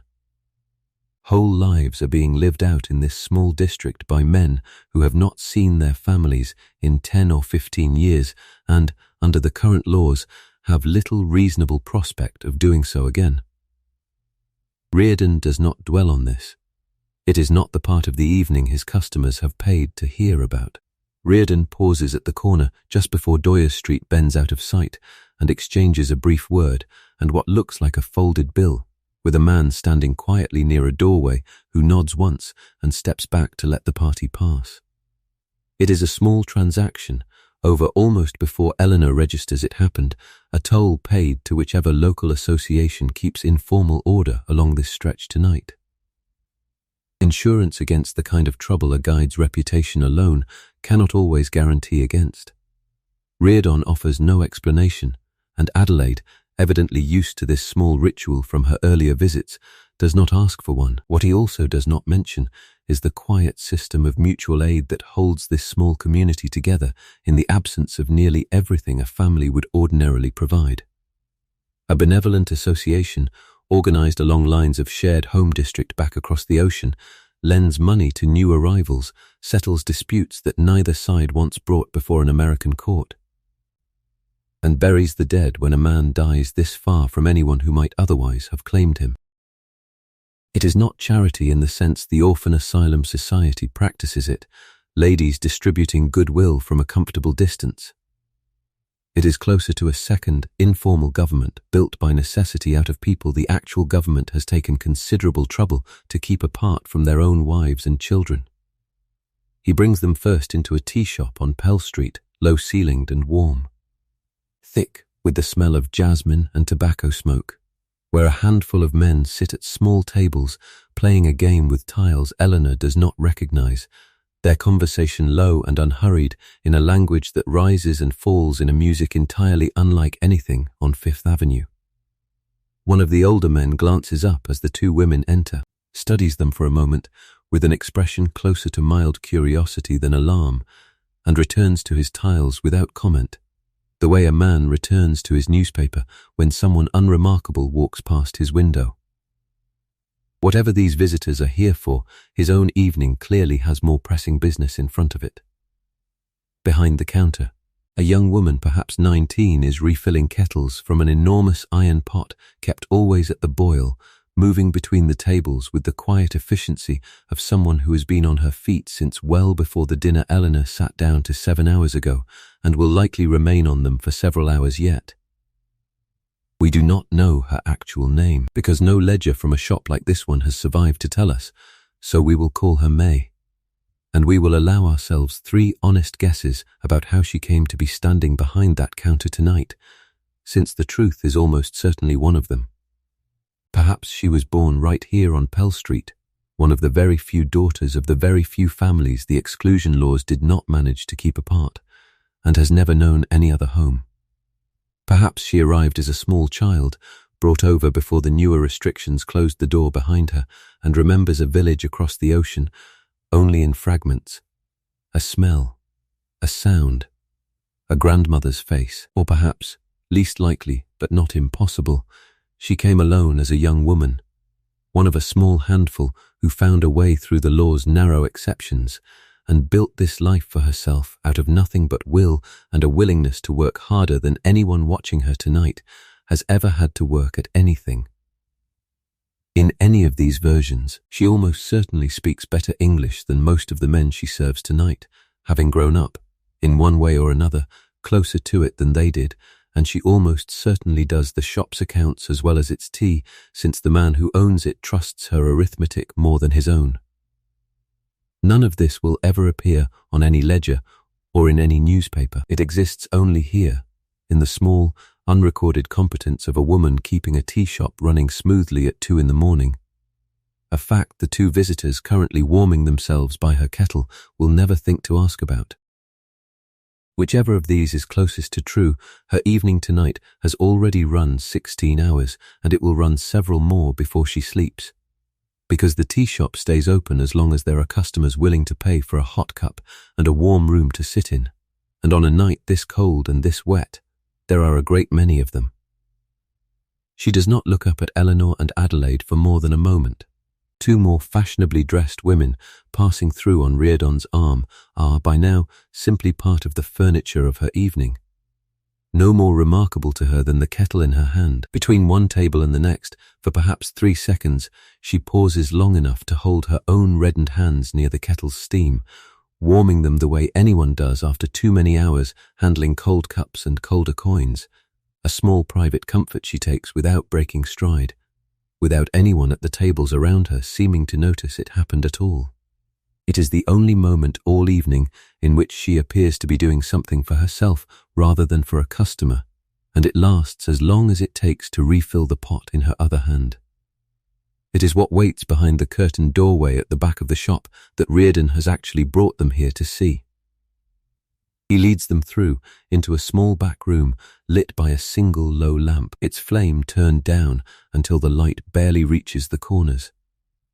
The air here is thick and sweetly scented, a smell Eleanor cannot immediately place, sweeter and stranger than tobacco, and in the dimness she can make out a low wooden platform along one wall, where an older man reclines on a thin mat, a long pipe resting in one hand, its bowl cold and unlit.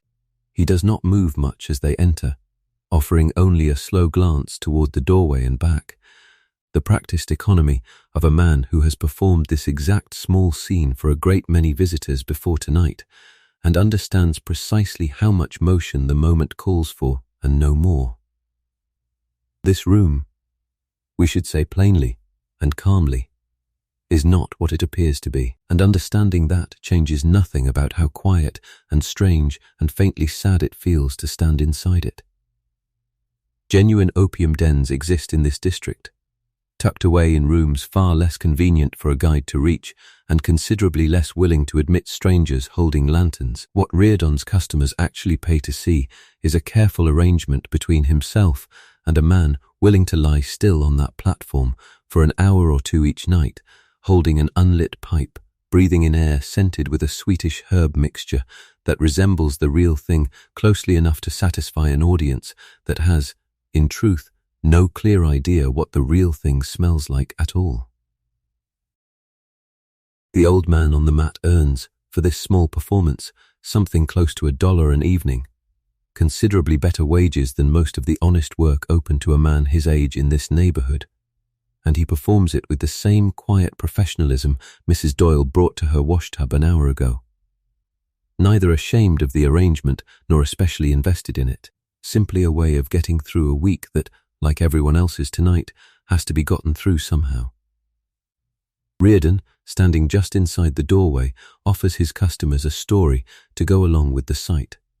Lowering his voice the way a man does when he wants a listener to lean in, he tells them the old man on the mat was once a sailor who first tasted the pipe on a China run 20 years ago and never found his way back from it, that men like him wander into the district by the dozen every year and rarely wander out again, that whole fortunes and whole families have been quietly ruined in rooms just like this one, up and down these same few blocks. It is, Eleanor senses without being able to say exactly how she knows it, a story built mostly for effect, closer in spirit to the sensational newspaper serials she reads alone by lamplight than to anything true about the actual man lying 6 feet in front of her. The real story, considerably less thrilling and considerably sadder in its own quiet way, is simply a man earning $1 to hold still for an hour. And Reardon's version exists because $1's worth of stillness rarely feels, on its own, like it was worth the price of the ticket. Adelaide watches with the fascinated, faintly delighted horror of a woman getting exactly what she paid for. Eleanor watches the old man's still, unhurried face and feels something closer to recognition than horror, the same tired, practiced neutrality she noticed in Bridget Doyle's daughter an hour earlier, the look of a person performing a role because the role, however strange, pays better than most of the alternatives available to them. They do not stay long. Reardon, sensing the hour, or perhaps simply sensing that he has delivered the evening's centerpiece and there is little to be gained by lingering, leads them back out through the tea shop, past May still moving between her tables, and out into Pell Street, where the rain that threatened all evening has finally begun in earnest, soft and steady, drumming against the paper lanterns and running in thin, bright lines down the red-painted doorframes. The walk back to the waiting carriage takes them past the same red lanterns, dimmer now as the rain thickens against them, past a shuttered fish stall and a barber's window gone dark for the night, the street nearly empty except for a single other figure hurrying home under an umbrella that has already half failed him. Eleanor pulls her hood tighter and says little, turning over, without quite meaning to, the whole shape of the evening so far, the cellar and the cold, the mat and the pipe, the strange arithmetic of coins passed from one gloved hand into others considerably less gloved. Adelaide, beside her, has already begun talking about where they might go next time, as though tonight was simply the first course of a meal she intends to keep ordering. Eleanor listens with only half her attention, unsure yet whether she wants there to be a next time at all, or whether tonight has used up whatever appetite she came here with more thoroughly than Adelaide's own seems to have been used up by it. It is nearly 2 in the morning. Somewhere behind them, May will keep pouring tea until the last customer leaves. Somewhere behind them, the old man on the mat will lie a while longer before rolling up and going home to whatever room he shares with however many other men.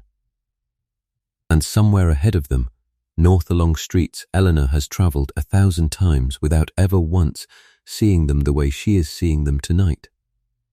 A carriage is waiting to carry her home. The old man's unlit pipe and May's endless kettle are not the end of this story, only a single frozen evening inside a much longer one, and that longer story is already, quietly, coming to a close around all of them, whether they know it yet or not. 5 years before tonight, a police reporter named Jacob Rias published a book of photographs and plain, angry prose describing exactly the streets Eleanor has just walked. The same airless tenements, the same crowded cellars, the same children sleeping 3 and 4 to a bed because there was nowhere else to put them. Rias took many of those photographs himself, at night, using a new and startling technique, a flash powder ignited from a small pistol that lit a dark tenement room for less than a second, long enough to catch faces that would otherwise never have appeared in any photograph at all.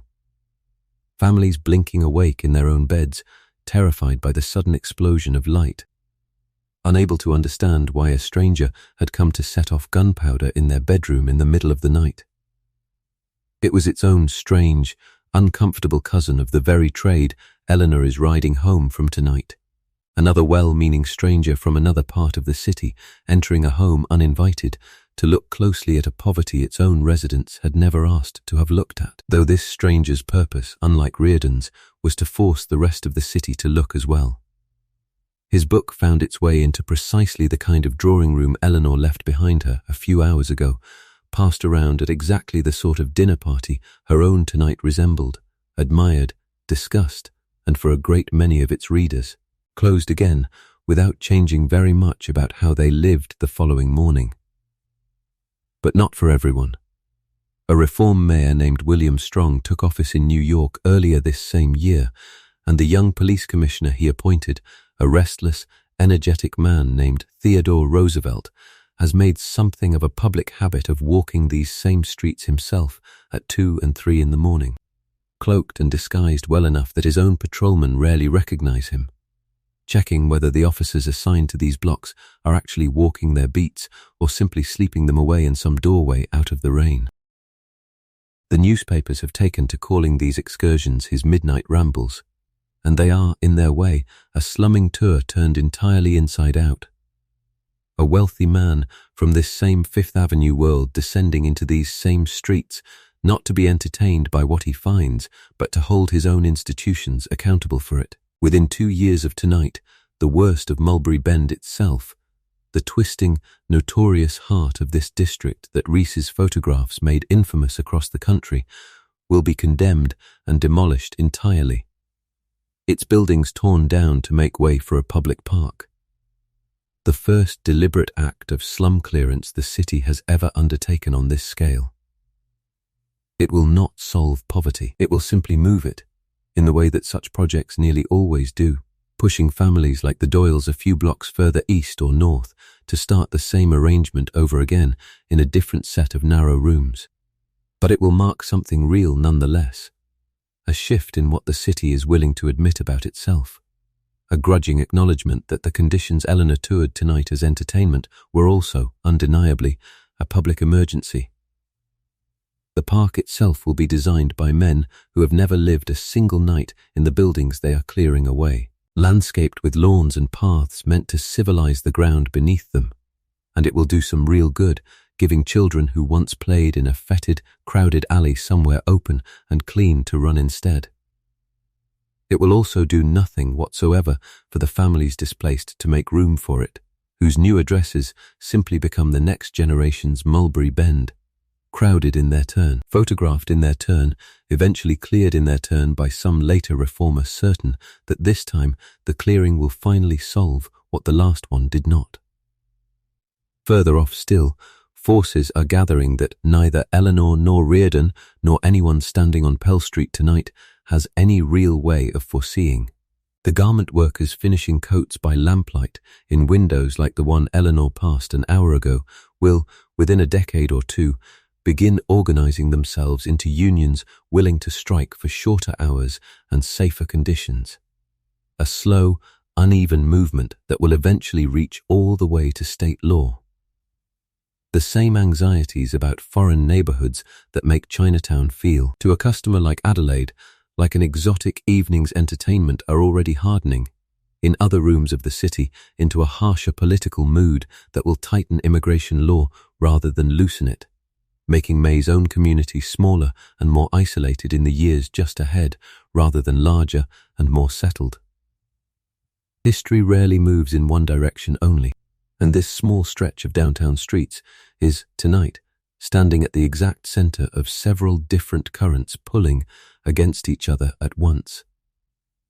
Public schooling, too, will slowly improve in the coming years, driven by exactly the kind of reform pressure Rees's book helped generate: new buildings, smaller classes, compulsory attendance laws with actual teeth behind them for once. It will happen too slowly and too unevenly to help most of the children sitting three to a desk tonight, but it will happen, in fits and starts, over the following 2 decades, one small piece of a much larger, slower argument this city is only beginning to have with itself about what it owes the people who build and clean and sew and cook for it. The settlement houses we mentioned earlier are growing too in these same years, drawing an increasing number of educated young women away from exactly the kind of evening Eleanor and Adelaide have just spent and toward months or years of unglamorous daily work inside these neighborhoods. Some of those women will go on to shape housing law, child labor law, public health policy, decades of American reform tracing a line straight back to nights spent exactly where Eleanor is standing right now, on exactly these streets, though for entirely different reasons. The real Bowery character who inspired much of Reardon's manner will go on guiding parties like this one for nearly another 2 decades, growing steadily more famous rather than less, eventually welcoming minor celebrities and even a few genuine social reformers curious to see for themselves what all the fuss was about, before finally settling into old age as something closer to a local legend than a working guide, remembered fondly by the same newspapers that once treated his trade as a minor scandal. Reardon's own future will be more ordinary and less well documented, which is, in its way, the more common outcome for most people whose living depends on a fashion that eventually passes. And the slumming trade itself, Reardon's trade, will not last very much longer either. Within a decade, rising moral criticism, a wave of new immigration restriction sentiment that makes the Chinese Quarter especially a subject of ugly public suspicion rather than fashionable curiosity, and the increasing presence of actual social reformers documenting these same streets for serious purposes will combine to make paid slumming tours seem first old-fashioned, then faintly embarrassing, then simply gone, a curiosity to be looked back on rather than a business anyone still openly runs. Guides like Reardon will find other work or grow old telling stories about the years when respectable Fifth Avenue women used to pay him good money to see how the other half lived. None of this has happened yet, of course, not on this single night in October of 1895. Tonight, the Bend still stands. The tea shops on Pell Street are still full. May will pour tea again tomorrow, and the night after that, for however many years remain before this whole arrangement changes shape. Bridget Doyle's daughter will keep working alongside her mother at the washtub and will, years from now, marry a young man from 3 blocks over and move into a slightly less crowded flat of her own. a small, ordinary improvement that neither Eleanor nor anyone in her circle will ever hear about or think to ask after. For Eleanor herself, riding back north now through streets already softened by rain, this single night will settle into something she carries quietly for the rest of her life. Not quite a lesson, not quite a memory she can fully explain even to herself, but a permanent, faint unease whenever anyone at a future dinner party mentions, in passing, how the poor seem to manage well enough, all things considered. She will not always act on that unease. She will, more often than not, return to her committees and her calls and her carefully ordered afternoons much as before. But she will not entirely forget the cold of that basement stairwell, or the tired, neutral look on a 13-year-old girl's face, or the strange, dollar-earned stillness of an old man holding an unlit pipe. The carriage rolls on through the rain, north toward Houston Street and the boundary it crossed hours ago, and somewhere ahead, Fifth Avenue is waiting, dark now, its dinner parties long since ended, its own lamps burning low. Step back from Eleanor's single night for a moment, and a few larger patterns come into view. Patterns that were true of this one evening and were also, in their way, true of the whole strange arrangement that produced it. None of these patterns announced themselves as such while they were happening. They rarely do. A pattern, by its nature, is something you can only see once you have stepped back far enough from a single evening to notice that the same shape keeps repeating itself. In Fifth Avenue drawing rooms and Mulberry Street cellars alike, and once you have seen it, it becomes difficult to look at either world again without noticing the other one standing just behind it. The first is the sheer amount of quiet performance holding the entire evening together on both sides of every doorway. Bridget Doyle performed nothing, we said earlier, and that remains true in the sense that she staged nothing for effect. But allowing Reardon's lantern past her door at all, 25 cents at a time, without complaint, without explanation, was its own kind of performance. A small daily negotiation of dignity against necessity that she managed so smoothly Eleanor barely registered it as a choice at all. The old man on his mat performed more openly, a role built almost entirely out of stillness. Reardon performed too, the easy authority of a man who has walked these streets 1,000 times, though his own comfort here is considerably thinner than it looks.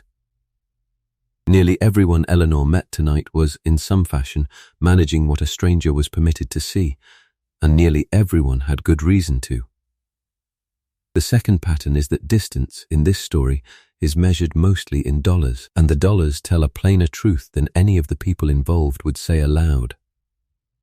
$8 for an evening's amusement, 25 cents for a family's cooperation, $400 for a gown altered twice before anyone but its owner ever saw it properly, $1 for a night spent holding an unlit pipe.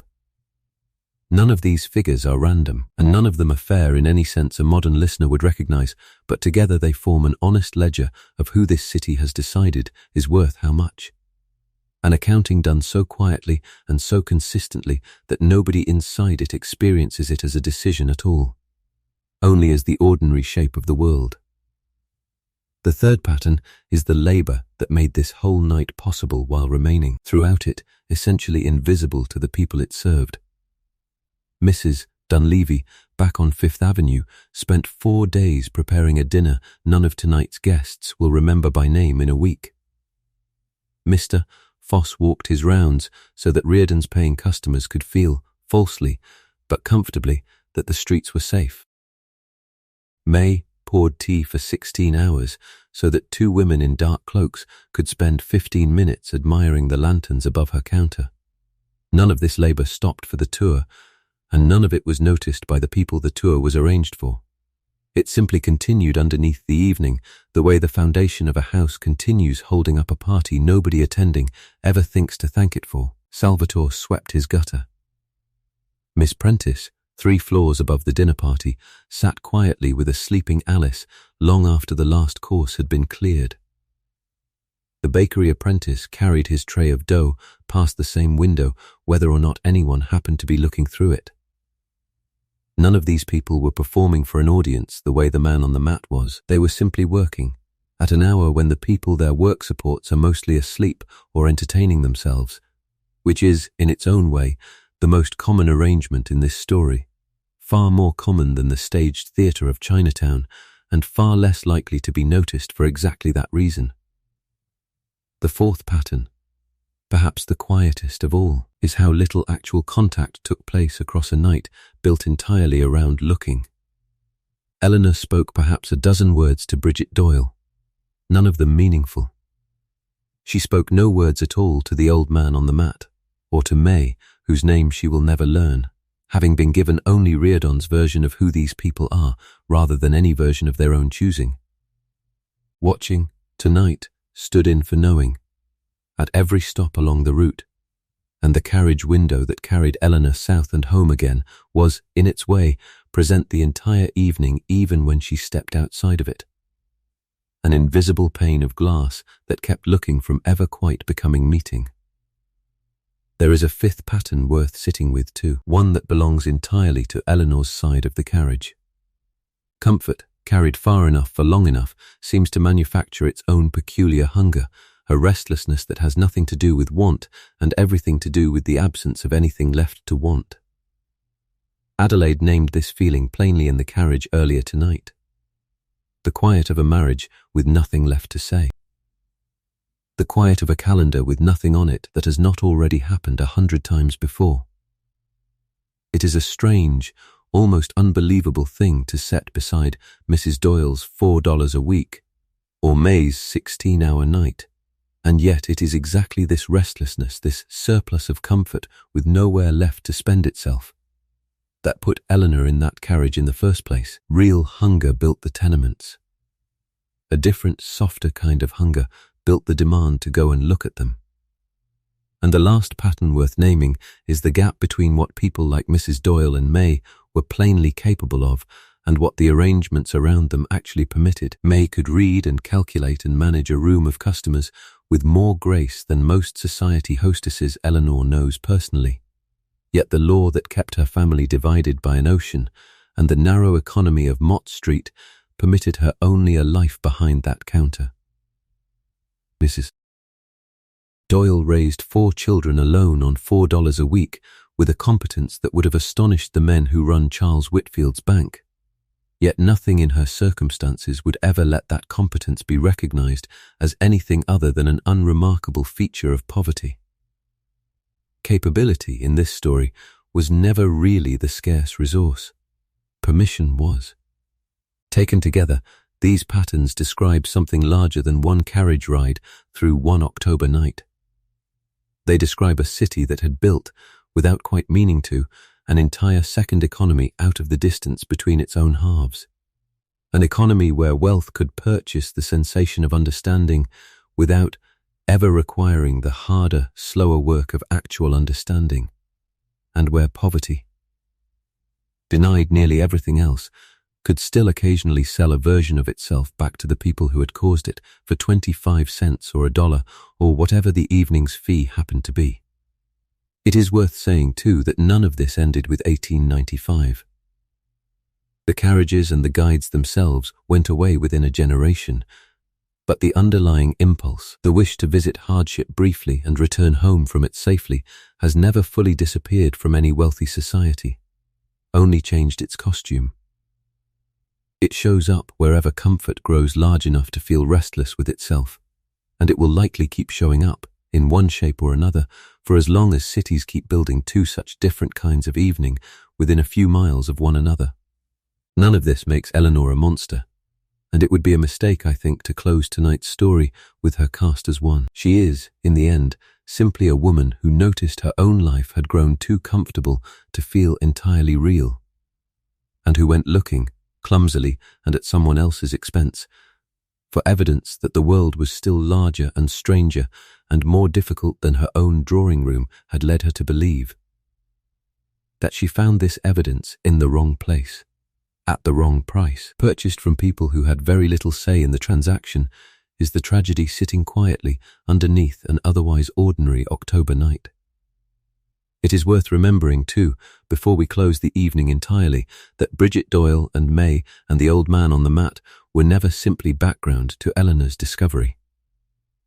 Each of them was living the main event of their own night, one that would have continued in exactly the same shape whether a carriage had ever crossed Houston Street or not.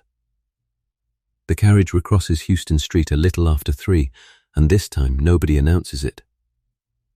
Reardon has grown quieter with the hour, the practiced patter he offered in Chinatown spent for the night, and he watches the streets pass with the tired. Professional attention of a man simply finishing a shift rather than performing one. The rain has settled into something steadier now, less a shower than a fact of the night, drumming softly on the carriage roof in a rhythm that has, somewhere in the last hour, stopped feeling foreign to Eleanor and started feeling almost restful. The sound a house makes when it knows it is nearly time to sleep. They part from Reardon 2 blocks from the Whitfield house, the same discretion observed in reverse, Adelaide paying him the balance of his fee with a small additional coin she calls, lightly, his trouble money. And he touches his hat to both of them and turns back south toward whatever bed or room is waiting for him at the end of his own working night. Eleanor and Adelaide walk the last 2 blocks together in the rain, arm in arm again, saying very little, until they reach the corner where their paths finally divide, Adelaide toward her own house 3 streets over, Eleanor toward the mews and the side door and the quiet climb back up to her own bedroom. Odette is awake, of course, has likely never quite gone to sleep, and helps her back out of the dark wool dress and into a nightgown without a single question, taking the damp cloak away to dry by the kitchen fire before anyone else in the house is awake to wonder why it needs drying at all. The diamond and pearl necklace goes back around Eleanor's neck for exactly as long as it takes Odette to notice her mistress does not want it there tonight before it is returned, without comment, to its velvet case. Before she gets into bed, Eleanor stops once more at the nursery door, opening it the same careful few inches as before. Alice has turned over in her sleep since the last time Eleanor looked in, and Henry's railway book has slid half off the coverlet onto the floor, though he has not woken to notice. Eleanor crosses the room quietly enough not to disturb either of them, picks the book up and sets it on the nightstand where he will find it in the morning. A small, unremarkable act of care that neither child will ever know she performed, and that she performs anyway, because it is the kind of thing a mother does at 3 in the morning when she has just spent several hours learning how very much her own comfort depends on people she will never see again.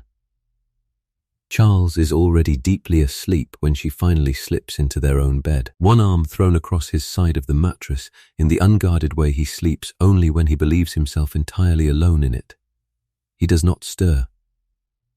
He will wake in the morning knowing nothing of where his wife spent the hours between midnight and 3, and Eleanor has already decided, lying beside him in the dark, that she will not tell him. Not because she is ashamed of what she saw, but because she does not yet have words steady enough to explain it, even to herself. On the writing desk across the room, the small leather notebook Simmons fills each morning is waiting, closed, tomorrow's obligations already recorded in his careful hand, though Eleanor has not yet opened it to look. A 10 o'clock committee meeting for the Orphan Asylum Society, an afternoon of calls in their precise and carefully calibrated order. A fitting with her dressmaker at 4.